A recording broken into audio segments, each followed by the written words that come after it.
Buenas noches, Paola, ¿cómo estás? Hablas con el profesor Milton de Universitaria, ¿cómo vas?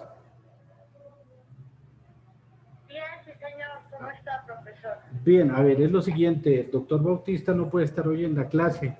Yo no he podido ingresar con el link Sí, de señor. la clase de él. Entonces, Paola, a ver si tú les das a tus compañeros el link de mi Zoom para que ingresen a la clase. Ah, perfecto, profe, sí, señor. A ver, entonces ingresan Indíquemelo. el ID es 53 Regálame un segundo, profe. Ya lo punto. Sí, señor. 53. 11 Sí, señor. 75 99 41. 99. Sí, señor. 41. Sin clave y sin nada, ahí entran directamente.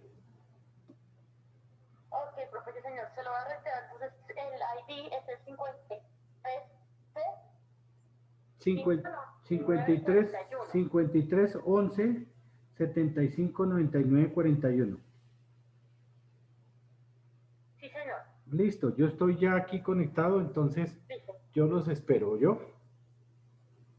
Listo, sí, señor. Ya les Listo, comento, profe, entonces para conectar. listo, bueno, gracias. Bueno, sí, señor.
Maricas, porque no vi que no me dejaba entrar, no me dejaba entrar allá, man. Me tocó venir para acá. Estoy esperándolos. Ya están llegando a la clase. ¿Alcanza a servirme un tinto, güey? ¿Mm? Madre, pide que se te dará. No pidas por porque no te voy a dar, eso sí.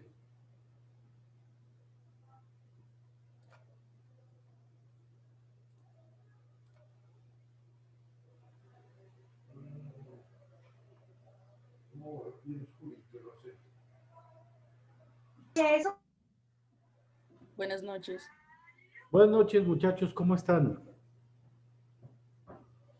Bien, sí, señor.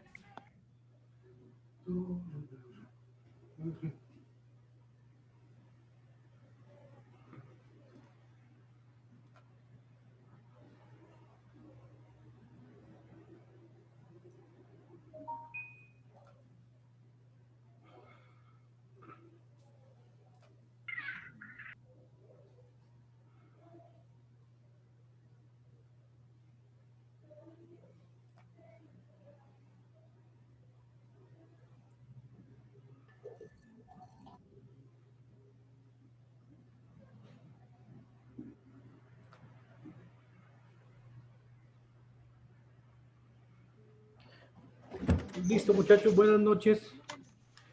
Buenas Un noches. placer para mí estar con ustedes en esta clase en reemplazo del doctor Bautista, que no puede estar con ustedes por situaciones ajenas a la voluntad de él. Me pidió que por favor los acompañara en la clase de hoy. Mi nombre es Milton Escobar. Soy docente de la Institución Universitaria de Colombia. Soy el vicedecano de la Facultad de Derecho de la Institución Universitaria de Colombia. Y para mí un placer estar con ustedes en esta hora de lluvia. Ante todo les pido mil disculpas de todo corazón porque tuve problemas con el enlace del doctor Bautista me tocó por el enlace mío, a través de la monitora del curso, a quien le agradezco la diligencia. Y entonces vamos a hacer una clase algo amena, porque pues estos temas del derecho son así como para algunos apasionantes, para otros de pronto son un poco ladrilludos estos temas. Como les digo, mi nombre es Milton Escobar, soy abogado, soy especialista, magíster en casación laboral. Tengo una experiencia ya docente desde muchos años y pues vamos a ver esta clase. Vamos a hablar hoy acerca de un tema que el doctor Bautista me dice que les había dejado un tema a ustedes acerca de un taller que era sobre una sentencia que compartió con ustedes y que ya me imagino que lo tendrán ya en su poder. Y vamos a ver sobre la conducta típica, antijurídica y culpable, que son formas que se encuentran en el Código Penal, en la Ley 599 del 2000, en donde nos hablan de las conductas que son conductas punibles, ¿cierto? ¿Vamos bien hasta ahí, muchachos? ¿Sí me están entendiendo? ¿Sí me escuchan bien? Sí, señor. Bueno, perfecto. Entonces, vamos a hacer una recorderis acerca de lo que es la conducta típica, antijurídica y culpable, para poder entrar en contexto, para poder desarrollar el trabajo que les dejó el doctor Bautista. Porque entrar a mirar estos aspectos de las conductas punibles sin tener una claridad, pues lógico que vamos a desarrollar un trabajo así como muy, no muy claro y no muy satisfactorio. Entonces, hablemos de una conducta, las conductas punibles que se encuentran en el Código Penal, Ley 599 del 2000. Entonces, hablemos, por ejemplo, muchachos, que esas conductas se desarrollan a partir del artículo 9 y hasta el artículo 12 de la Ley 599 del 2000. Y ahí nos va a hablar sobre lo que es la conducta punible. Establece la ley y establece el código que para que una conducta sea punible, se requiere que sea típica, antijurídica y culpable. ¿Esto qué quiere decir? Que para que se pueda considerar que es un delito, tiene que hablarse de que la conducta es punible, o cuando se habla de una conducta punible, tenemos que especificar que sea típica, antijurídica y que sea culpable. De casualidad por sí sola no basta una imputación jurídica del resultado, sino básicamente es que tenga que reunir estos requisitos para que se pueda concluir que el hecho es una conducta punible.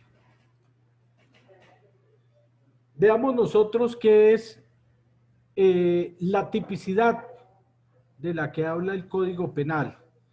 En el artículo 10, la tipicidad no es otra cosa que lo que la ley define de una manera inequívoca, expresa y clara las características básicas y estructurales del tipo penal. Entonces, para que una conducta se considere típica, como un delito penal, tiene que estar establecida en el Código Penal. Ninguna conducta puede ser, no podemos hablar que sea típica si no está establecida en el Código Penal. Para que una conducta o para que nosotros podamos hablar de antijuricidad, se establece que para que una conducta típica sea punible, se requiere que lesione o ponga efectivamente en peligro sin justa causa el bien jurídicamente tutelado por la ley penal. Y para que hablemos de culpabilidad, artículo 12 de la ley 599, solo se pueden imponer penas por conductas realizadas con culpabilidad. O sea, vamos a ver unas diapositivas para aclarar un poco más estos conceptos y podamos desarrollar el trabajo del que nos estaba hablando el doctor Bautista. Voy a compartirles la pantalla, muchachos, y vamos a ver unas diapositivas.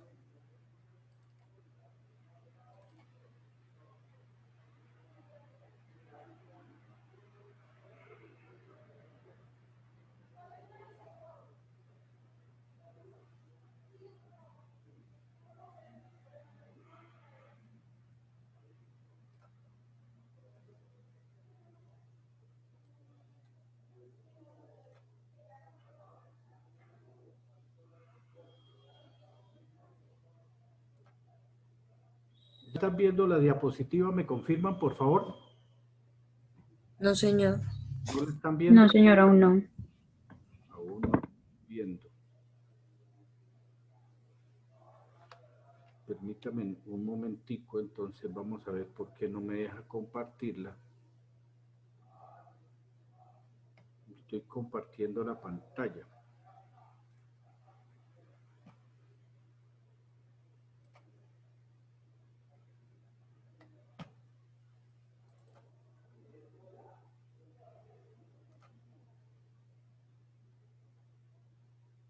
Y ahora sí la ven, ¿no?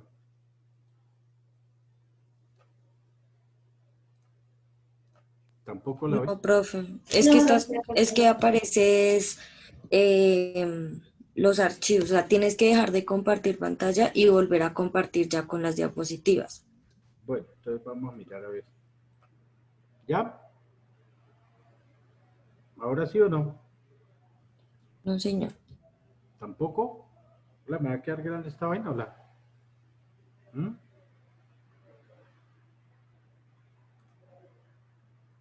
Bueno. Vamos a compartir la pantalla.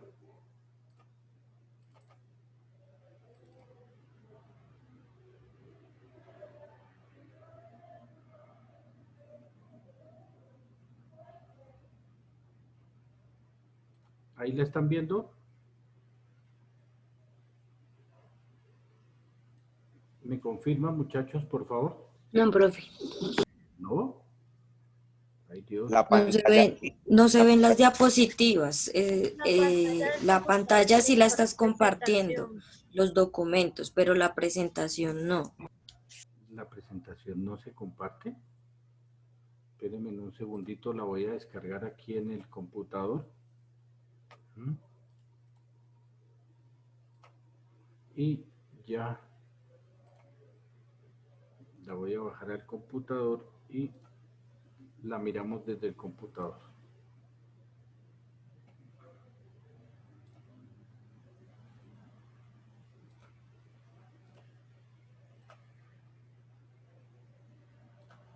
Dejemos de compartir y vamos a compartir la pantalla. Miremosla desde el escritorio.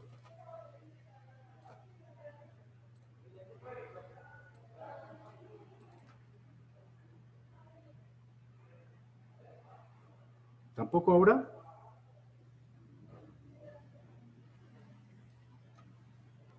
Es que vemos la pantalla del profesor, pero no se ve la presentación, se ven los archivos.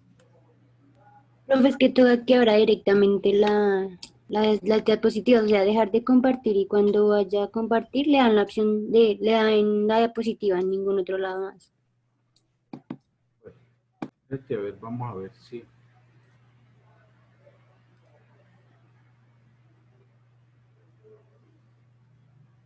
¿Ahora tampoco? ya. ¿Ya? Ahora sí, profe. Bueno, ahora sí. Listo, vamos a ampliar esto. Ahora sí. Entonces, ahora sí la estamos viendo, ¿cierto? Bueno. Entonces, bueno, listo, muchachos. Son gajes del oficio, que esto no... miremos qué es un delito. Un delito es una conducta típica, antijurídica y culpable. Eso nos establece la ley. Ya habíamos hablado de que estaba en la ley 599 del 2000 y entonces ya habíamos visto que hay, para que sea delito, tiene que ser toda conducta típica, antijurídica y culpable. Entonces, ¿cuándo nosotros podemos hablar de qué es típica? Por ejemplo, el que matare a otro incurrirá en, como está escrito en el código, se incluye que matar es una conducta típica, ¿cierto? Y es un requisito que establece la ley para que una actividad se constituya en un delito. O sea, el que mate a otro ya está cometiendo un delito. Si una actividad no está escrita en el código, sencillamente no puede considerarse delito. Por eso es que los delitos se describen como todas esas conductas típicas, antijurídicas y culpables. O sea, ¿cuál es el requisito esencial para que nosotros hablemos de que es un delito? El delito tiene que estar estipulado en el código y tiene que ser típica, antijurídica y culpable. Que nos quede claro eso. Por ejemplo, el ejemplo que nos trae aquí la diapositiva, en donde nos dice que, por ejemplo, matar pulgas no está escrito en ningún código legal, por eso uno puede matar todas las pulgas que quiera, porque no es un delito, ¿cierto? Pero si, por ejemplo, los ambientalistas se inventan que es un delito matar pulgas y llevan ese proyecto de ley ante el Congreso y en el Congreso se establece que efectivamente matar pulgas es un delito, entonces ya se tipifica esa conducta como delito. El que matare una pulga incurrirá en prisión, entonces ya uno no puede matar las pulgas, ¿cierto? Pero como matar pulgas actualmente no es un delito, entonces esa conducta no es típica. Típica tiene que ser que esté estipulada en el código como una conducta penal. Sigamos. ¿Qué es una conducta antijurídica o ilícita?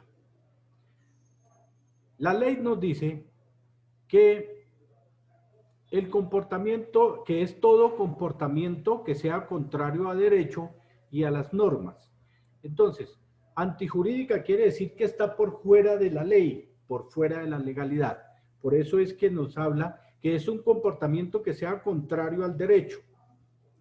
Entonces, una conducta es antijurídica cuando está en contra de lo que es jurídicamente legal. Entonces, los hechos antijurídicos son hechos contrarios al derecho que lesionan o ponen en peligro sin justa causa un bien que sea tutelado. La vida, la salud, la honra, los bienes, todos esos son los bienes que están tutelados por la ley.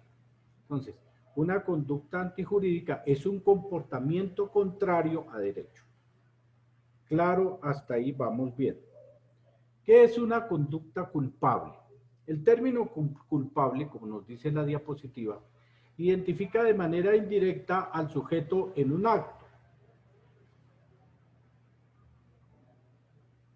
Para que nosotros podamos entender esto, entonces vamos a decir que el culpable es el que comete la conducta que es contraria a derecho, ¿sí? Y que ese sujeto es la persona que infringió la ley, que ese sujeto es la persona que debe ser judicializado porque cometió una conducta contraria a derecho. Entonces,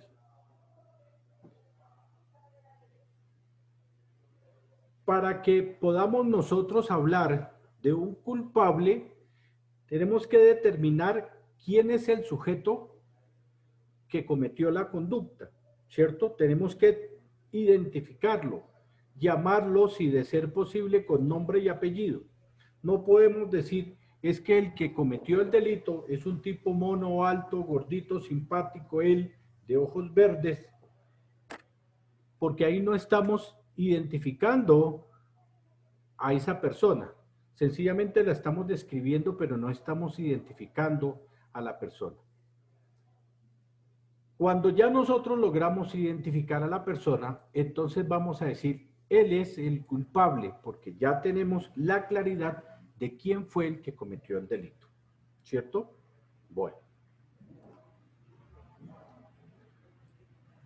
Las conductas típicas, antijurídicas y culpables, o sea, los delitos, se pueden cometer con dolo o con culpa. Es necesario que nosotros aprendamos y determinemos qué es el dolo y qué es la culpa dentro de la materia penal. Veamos entonces todas las situaciones de dolo y culpa. Entonces, el dolo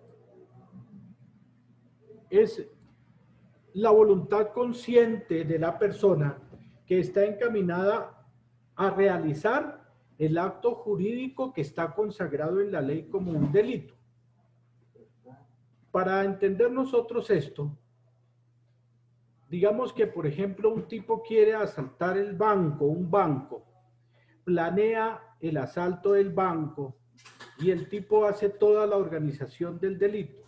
El banco lo abren a las 9, hay 4 personas que están trabajando, un vigilante, yo llego con un arma y entonces empiezo a planear toda la conducta que yo voy a desarrollar. Eso quiere decir que el tipo sabe que es un delito. Ir a asaltar un banco es un delito. Sin embargo, el tipo sabe y quiere la realización de esa conducta y planea realizar esa conducta. Eso es el dolo. Es cuando yo conozco el resultado, la acción y el resultado y quiero la realización de esa conducta. Eso es el dolo. Pero el dolo se presenta de varias formas. Hay un dolo que es el directo y un dolo que es el indirecto. El dolo directo se produce cuando ese individuo tiene la plena conciencia de que ese hecho que él quiere cometer es constitutivo de delito. Por ejemplo, volvamos a la cuestión del banco. El tipo sabe que asaltar un banco es un delito, ¿cierto? Y él tiene la plena conciencia de que eso es un delito y sin embargo él quiere ir a cometer el delito. Él quiere realizar ese acto. Entonces eso es lo que la ley llama el dolo directo. El dolo directo es cuando yo conozco la conducta y quiero realizar esa conducta aún sabiendo el resultado previsible de la conducta que yo voy a desempeñar. Eso es el dolo directo. Pero hay otra conducta que es el dolo indirecto. Y es el que se materializa cuando el sujeto que va a cometer el hecho delictivo, pero no con el fin, sino con un efecto inevitable o innecesario para desarrollar una conducta. Por ejemplo, les traigo un ejemplo, como el que dice acá, Roberto le quiere dar muerte a Pedro, ¿sí? Él quiere matar a Pedro, ¿cierto? Hasta ahí hablamos de un dolo directo, porque él sabe que matar a Pedro es un delito. Pero cuando él va, le pone la bomba en el auto y cuando explota el auto, entonces muere la esposa y los hijos de Pedro. La intención de él no era matar a la esposa y los hijos. La intención de él era matar a Pedro. Y sin embargo, mueren otras personas que nada tenían que ver. Entonces eso es lo que se llama el dolo indirecto. La conducta sería directa porque él quería matar a Pedro, pero se convierte en dolo indirecto cuando muere la esposa y los hijos de Pedro, que desafortunadamente estaban ahí, metidos en ese momento, y entonces ocurrió el hecho y se murieron. Entonces, entendamos que el dolo directo y el dolo indirecto pueden ocurrir en una misma conducta, ¿sí? Miremos entonces que hay otro tipo de dolo, el dolo eventual. Cuando se presenta el hecho como posible lejano que podría llegar a ocurrir, por ejemplo, la persona que tira una flecha a un sujeto que tiene una manzana sobre la cabeza, ¿sí? Él no quiere matar a la persona. Él quiere con la flecha ensartar a la manzana, pero desafortunadamente le falló la puntería y mató al tipo que estaba con la manzana en la cabeza. Eso se llama dolo eventual. Cuando el sujeto se presenta como hecho posible lejano que podría llegar a ocurrir. O sea, de pronto yo lo mato, de pronto le clavo la flecha, pero no, yo soy buen arquero, soy buen tirador, y resulta que me falló el tiro y en vez de meterle la flecha a la manzana, se la metí al tipo en toda la mitad de la cabeza y lo maté. Entonces eso es el dolo eventual. ¿Sí? Bueno. Hablemos ahora de la culpa. Y digamos que el tipo culposo se individualiza una conducta al igual que el dolo, pero es la intención de causar el daño. El tipo culposo es cuando existe no existe la intención de causar el daño. Por ejemplo, yo voy a salir de mi casa para la universidad a dictar la clase y prendo mi carro y me vengo juicioso y resulta que en el desplazamiento se me atravesó una persona por ahí y yo la atropellé y la maté. La intención mía no era matarla. Nunca yo quería matarla. Sencillamente fue un hecho que ocurrió porque mi intención era venir a dictar la clase. Yo nunca me subí a mi carro y dije, bueno, hoy voy a atropellar a una persona y la voy a matar. Entonces voy a matar al que se me atraviese por ahí en el camino. La intención mía era venir a trabajar, pero ocurrió el accidente de tránsito y entonces por eso es que todos los accidentes de tránsito, las personas que mueren, hay un homicidio culposo, porque la intención de la persona no era matarla. ¿Sí? El tipo culposo no individualiza la conducta por la finalidad, sino porque en la forma en que se obtiene esa finalidad se viola un deber de cuidado. O sea, me pueden juzgar a mí, de pronto porque venía muy rápido, de pronto porque no le había hecho mantenimiento a mi carro, de pronto porque me pasé el semáforo, ¿cierto? Pero la intención mía no era matar a esa persona. La intención mía era llegar a dictar mi clase.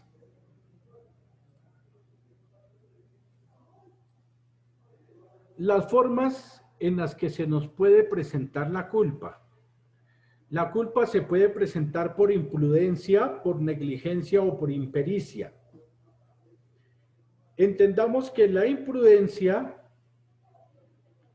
es afrontar un riesgo de manera innecesaria pudiendo evitarse, o sea, cuando hacemos de más. Cuando yo de pronto me excedo en la acción sin prever la intención.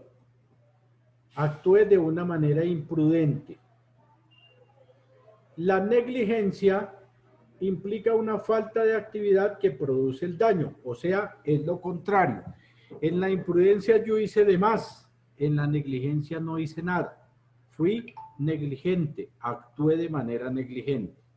Por eso es que cuando una persona o un conductor atropella a alguien en la calle y lo deja botado, no le presta el socorro, se habla de que desarrolló una conducta negligente porque no le prestó una ayuda, no le prestó una colaboración. No desarrolló una actividad de auxilio, de socorro. Entonces se habla de una culpa con negligencia en ese caso.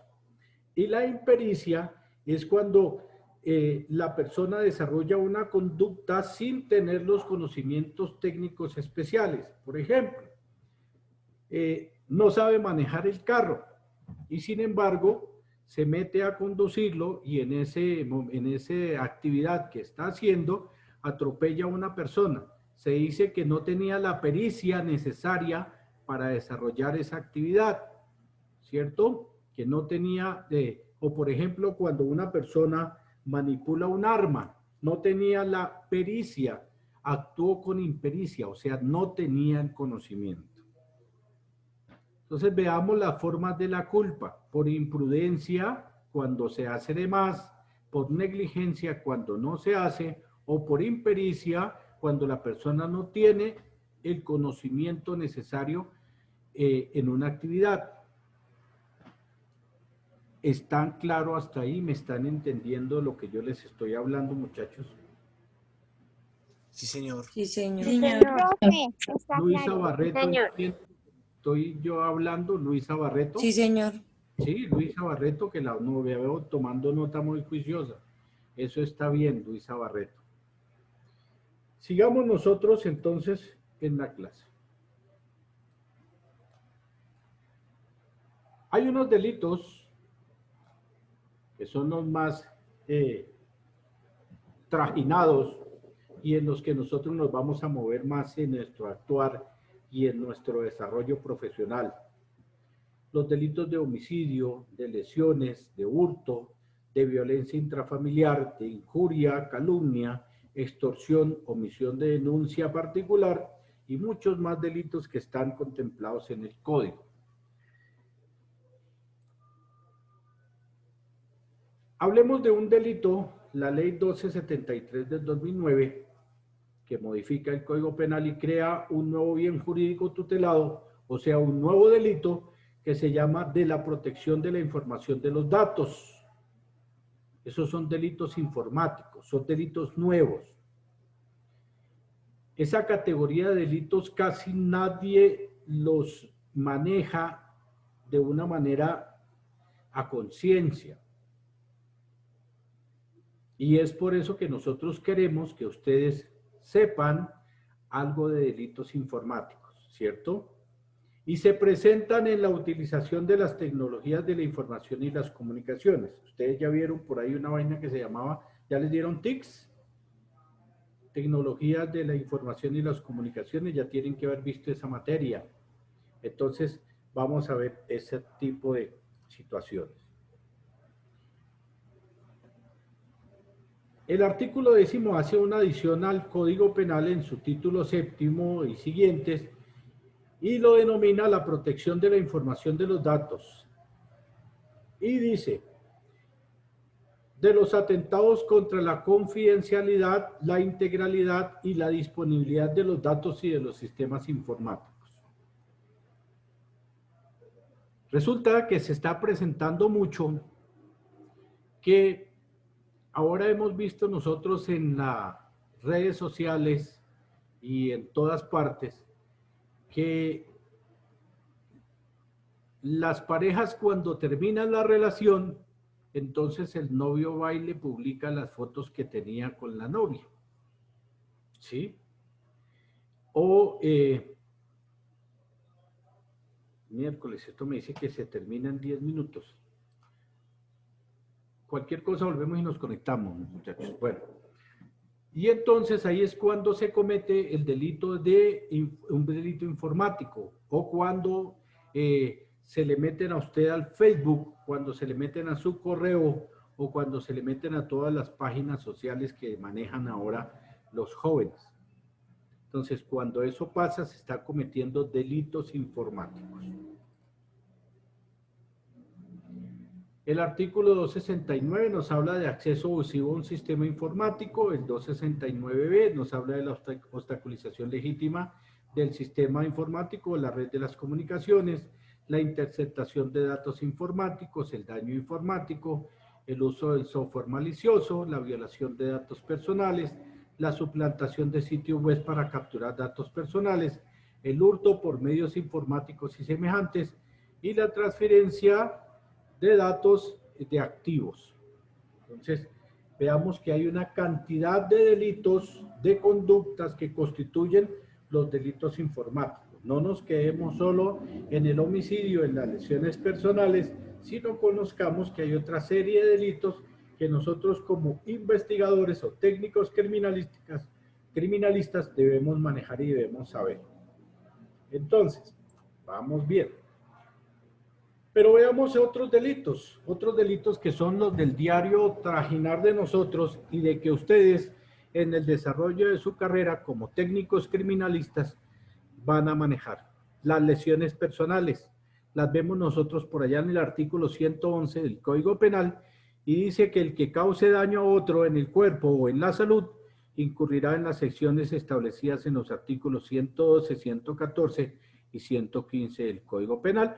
O sea, que si las lesiones que le causan a una persona sobrepasan los 30 días de incapacidad, es un delito y es condenable. Los otros son conciliables, menos de 30 días son conciliables, pero más de 30 días sí se va a un proceso penal. Entonces, esos son las lesiones personales. Hablemos de los delitos del peligro común y que puedan ocasionar grave perjuicio a la comunidad. Entonces, la fabricación, tráfico y porte de arma de fuego y de municiones. Desafortunadamente, ahorita, el gobierno nacional estableció una prohibición para el porte de armas. Así usted tenga su arma legalmente adquirida con el salvoconducto que les pide el Ministerio de Defensa para el porte y tenencia de su arma, en este momento está prohibido el portar el arma. Y si usted no tiene el permiso especial que están dando, entonces usted puede ser sancionado e investigado por fabricación, tráfico y porte de arma de fuego o municiones. Entonces, eso es otro delito que nosotros vamos a estar manejando constantemente en nuestro trabajo como técnicos criminalistas. El porte de armas blancas. Desafortunadamente la ley penal no tiene fijado como delito el porte de armas blancas.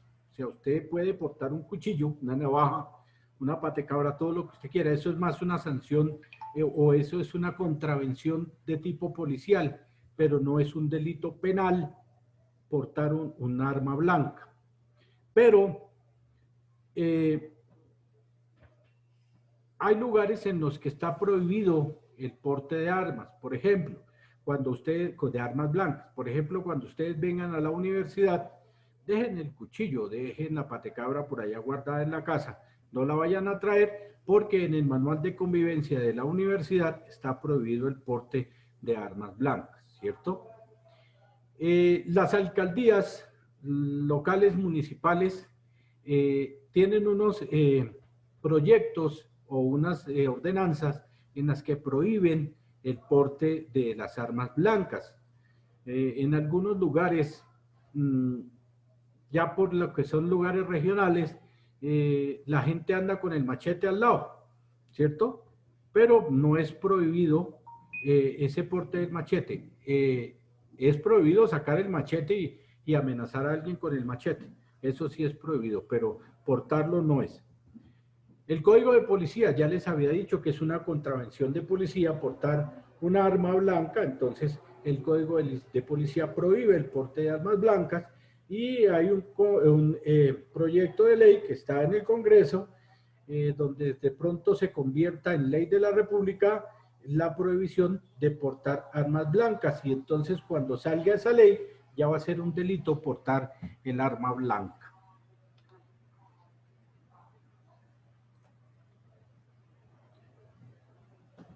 Algunas situaciones que se suceden del porte de armas blancas, como por ejemplo las lesiones personales, el hurto o los homicidios. Portar el arma no es un delito, pero lesionar a otra persona sí es un delito porque ya le está causando un daño a la integridad de esa persona. Entonces, ahí sí, cuando yo uso el arma y le causo una lesión a otra persona, con el cuchillo, con la navaja, con todo lo que cargan, entonces ya es un delito. El homicidio, lógicamente que si lo mato con esa navaja, pues lógicamente que ya voy a incurrir en una conducta punible. Y el hurto, que es lo que están haciendo ahora en todas partes donde uno está por ahí como descuidado, vienen y lo roban unas personas que llegaron de otro lado, que son los que más están robando en Bogotá. Entonces esas personas se dedicaron al hurto. Cuando utilizan un arma blanca para esa conducta de hurto, entonces ya es una conducta penal agravada por el uso de armas blancas. Hay otro tipo de delitos, que es, por ejemplo, la omisión de denuncia. El artículo 441 del Código Penal establece que si usted o yo tenemos conocimiento de un delito, ¿cierto? Cualquier tipo de delito, tenemos que denunciarlo, porque si nosotros no lo denunciamos, estamos siendo partícipes y cómplices de esa conducta delictiva. Aquí nos habla del genocidio, del desplazamiento, de la tortura, de la desaparición forzada, del homicidio, del secuestro, del narcotráfico, en fin, de una serie de conductas que la ley dice que debemos denunciar. Porque si yo me quedo callado, estoy siendo cómplice y también me puedo ver incurso o meterme en problemas por quedarme callado.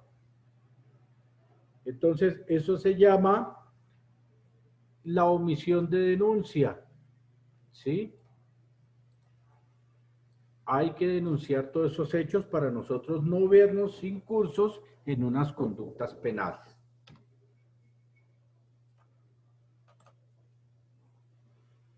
Pueda que ustedes en este momento se estén haciendo muchas preguntas, ¿cierto? Entonces, aclaremos unos conceptos. ¿Qué debe hacer un ciudadano cuando tenga conocimiento de un hecho ilícito? ¿Qué consideran ustedes que debe hacer un ciudadano cuando conozca de un hecho delictivo? Denunciar. Denunciar, Luisa Barreto, está muy bien, Luisa Barreto, Denunciar, acabamos profe. de hablar de eso. Felipe Rangel también tienen razón, denunciar, ¿cierto? Todo hecho ilícito que se encuentre tipificado en el Código Penal es un delito. Y no lo es cuando no está escrito en el Código Penal. Habíamos hablado de matar pulgas, ¿cierto? Matar a una persona es un delito, matar una pulga no es un delito. En el Código Penal no establece que el que mate una pulga incurrirá en prisión, eso es mentira, ¿sí? Pero sí hay un tipo de violencia contra los animales, que ya es ley de la República, pero en esa ley no habla de matar las pulgas, o sea que sí podemos matar las pulgas todavía. ¿Mm? Todo hecho ilícito es punible y todo hecho irregular no es un delito. ¿Sí? Por ejemplo, el vecino que hace escándalo en el conjunto residencial donde yo vivo, ¿sí? O que dice groserías cuando le hacen 6 goles a la selección Colombia. Eso no es delito. ¿Sí? Es un hecho irregular, pero no es un delito. Entonces, aprendamos nosotros a diferenciar entre una conducta y otra. ¿Sí? Básicamente eso era lo que yo quería